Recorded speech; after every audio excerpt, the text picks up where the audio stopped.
നമസ്കാരം. ലോകരാജ്യങ്ങൾക്കിടയിൽ ഒറ്റപ്പെടുന്ന പാകിസ്ഥാന്റെ ദയനീയ ചിത്രം വീണ്ടും മറനീക്കി പുറത്തു വരുന്നു. സ്വന്തം അയൽക്കാർ പോലും മുഖം തിരിക്കുമ്പോൾ പാകിസ്ഥാൻ നേരിടുന്ന പ്രതിസന്ധി വെറും സാമ്പത്തികമോ രാഷ്ട്രീയമോ അല്ല, അത് നിലനിൽപ്പിന്റെ തന്നെ പ്രതിസന്ധിയാണ്. പ്രധാനപ്പെട്ട നദിയിലെ ജലം തടസ്സപ്പെടുത്താനുള്ള അഫ്ഗാനിസ്ഥാന്റെ നീക്കം പതിറ്റാണ്ടുകളായി ഭീകരതയെ ഒരു രാജ്യതന്ത്രമായി വളർത്തിയ പാകിസ്ഥാനുള്ള കർശനമായ താക്കീതാണ്.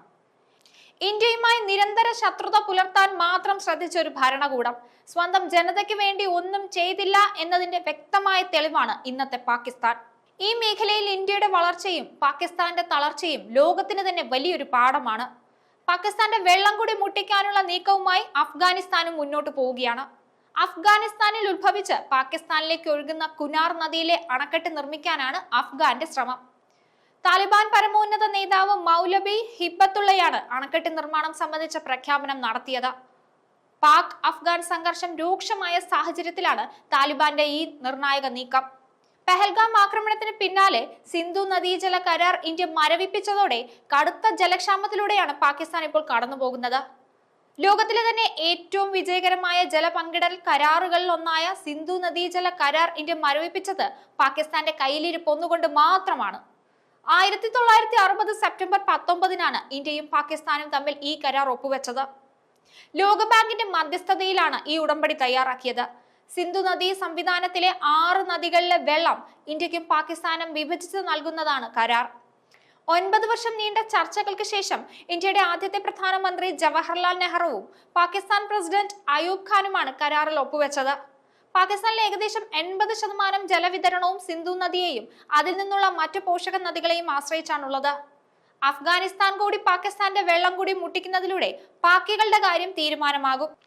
വടക്ക് കിഴക്കൻ അഫ്ഗാനിലെ ഹിന്ദുകുഷ് പർവ്വത നിരയിൽ നിന്നാണ് ഉത്ഭവം. പാക് അതിർത്തിയോട് ചേർന്നുള്ള ബോഗ്രിൽ ചുരങ്കത്തിന് സമീപത്താണിത്.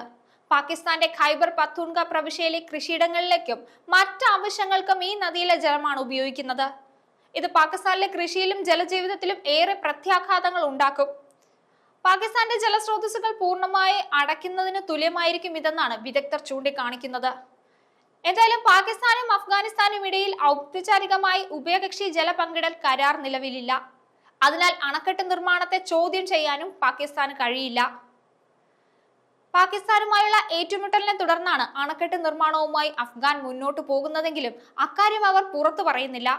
2021 അഫ്ഗാനിൽ അധികാരമേറ്റ ശേഷം രാജ്യത്തെ എല്ലാ അർത്ഥത്തിലുമുള്ള സ്വയം പര്യാപ്തതയാണ് താലിബാൻ ലക്ഷ്യമിടുന്നത്. ആദ്യഘട്ടത്തിൽ ഊർജോൽപാദനം, ജലസേചനം എന്നിവയ്ക്കാണ് മുൻഗണന നൽകുന്നത്. ഇത് ലക്ഷ്യമിട്ടാണ് അണക്കെട്ട് നിർമ്മാണം എന്നാണ് അഫ്ഗാന്റെ വിശദീകരണം. അഫ്ഗാന്റെ പുനർനിർമ്മാണത്തിന് ഇന്ത്യ കാര്യമായി സംഭാവനയും നൽകുന്നുണ്ട്. സ്വയം വരുത്തിവെച്ച ദുരിതത്തിൽപ്പെട്ട് ലോകരാജ്യങ്ങൾക്കിടയിൽ ഒറ്റപ്പെടുന്ന പാകിസ്ഥാൻ ഇപ്പോൾ ജലസ്രോതസ്സുകൾ പോലും അടയുന്ന ഗുരുതരാവസ്ഥയിലാണ്. ഭീകരവാദത്തെയും ഇന്ത്യയോടുള്ള ശത്രുതയും മാത്രം നയതന്ത്രമായി കണ്ട ഒരു രാഷ്ട്രത്തിന്റെ അന്ത്യമാണിത്. കുനാർ നദിയിലെ അഫ്ഗാൻ അണക്കെട്ട് പാകിസ്ഥാന്റെ ജലസുരക്ഷയുടെ നെടുത്തൂൺ തകർക്കുമ്പോൾ ഇന്ത്യയുടെ ശക്തമായ നീക്കങ്ങൾ, അതായത് സിന്ധു നദീജല കരാർ മരവിപ്പിക്കൽ ഉൾപ്പെടെയുള്ള നീക്കങ്ങൾ പാകിസ്ഥാന്റെ നട്ടെല്ല് തകർക്കുന്നതായിരുന്നു. അയൽക്കാരുമായി സൗഹൃദം സ്ഥാപിക്കാതെ ഭീകരവാദത്തിന് വളം വെച്ചാൽ എന്ത് സംഭവിക്കുമെന്നതിന്റെ ചരിത്രപരമായ പാഠമാണ് പാകിസ്ഥാൻ ഇന്ന് ലോകത്തിന് നൽകുന്നത്. ജലവും കൃഷിയും മുടങ്ങുന്ന ഈ പ്രതിസന്ധി പാകിസ്ഥാൻ ഭരണകൂടത്തിന് തീവ്രവാദ നയം ഉപേക്ഷിച്ച് യഥാർത്ഥ വികസനത്തിലും സൗഹൃദത്തിലും ശ്രദ്ധ കേന്ദ്രീകരിക്കാനുള്ള അവസാനത്തെ മുന്നറിയിപ്പായി കാണാം. താലിബാൻ ഭരണകൂടം പോലും ഇന്ത്യയുടെ സഹായത്തോടെ സ്വയം പര്യാപ്തത ലക്ഷ്യമിടുമ്പോൾ പാകിസ്ഥാന്റെ ഭാവി ഇരുളടഞ്ഞതാണ്. ന്യൂസ് ഡെസ്ക് ഈനാട് മലയാളം.